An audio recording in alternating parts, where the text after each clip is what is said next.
செலுத்தப்படாத போக்குவரத்து அபராதங்களை பயன்படுத்தி நூதன முறையில் மர்ம நபர்கள் சைபர் கிரைம் மோசடியில் இறங்கியுள்ள நிலையில் இதுகுறித்த விரிவான தகவல்களுடன் இணைகிறார் செய்தியாளர் சாலமன்.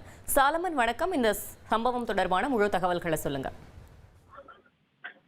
சைபர் கிரைம் மோசடி கும்பல் பல்வேறு வகையில மக்களை நம்ப வைத்து மோசடியில ஈடுபட முயற்சி செய்து வருகின்றனர். குறிப்பாக ஒரு லிங்க் ஒன்றை அனுப்பி அதன் மூலமாக இவர்கள் தகவல்களை திருடி பணங்களை கொள்ளையடிக்கக்கூடிய முயற்சியில இந்த சைபர் கிரைம் கும்பல் ஈடுபட்டு வருகின்றனர்.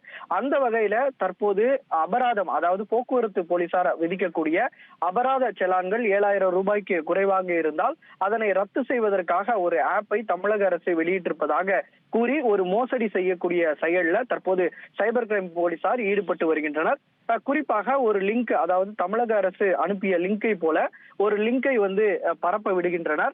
அந்த லிங்கை கிளிக் செய்தால் தாங்கள் குறிப்பிட்டுள்ள தகவல்களை குறிப்பிட்டு வாகனத்தோட எண் உள்ளிட்ட தகவல்களை அதுல பகிர்ந்தால் உடனடியாக 7,000 ரூபாய்க்கு குறைவாக இருக்கக்கூடிய அபராதம் விதிக்கக்கூடிய அந்த போக்குவரத்து போலீசார் விதிக்கக்கூடிய செலான்கள் ரத்து செய்யப்படும் என சைபர் கிரைம் போலீசார் ஒரு லிங்கை பரவ விட்டிருக்கிறார். அந்த பரவ விடக்கூடிய லிங்கை கிளிக் செய்தால் உள்ளிருக்கக்கூடிய தகவல்கள் சேகரிக்கப்பட்டு அந்த கும்பல் பணத்தை எடுத்துவிடும் என தற்போது போக்குவரத்து போலீசார் தரப்புல ஒரு தகவலும் தெரிவிக்கப்பட்டுள்ளது. அது மட்டுமின்றி சைபர் கிரைம் போலீசார் இந்த லிங்கை யாரும் தொட வேண்டாம் எனவும் இது மோசடியாக செய்யப்பட்ட லிங்க் எனவும் ஒரு விழிப்புணர்வு ஒன்றை ஏற்படுத்தியிருக்கிறார்கள். அந்த லிங்கை தொட்டால் பணம் முழுவதுமாக பறிபோய்விடும் எனவும் சைபர் கிரைம் போலீசார் தரப்புல ஒரு தகவல் தெரிவிக்கப்பட்டுள்ளது. போக்குவரத்து போலீசாரும் இது போன்ற எந்த விதமான லிங்கும் தாங்கள் வெளியிடவில்லை என போக்குவரத்து போலீசார் தரப்பிலும் ஒரு தகவல் தெரிவிக்கப்பட்டுள்ளது.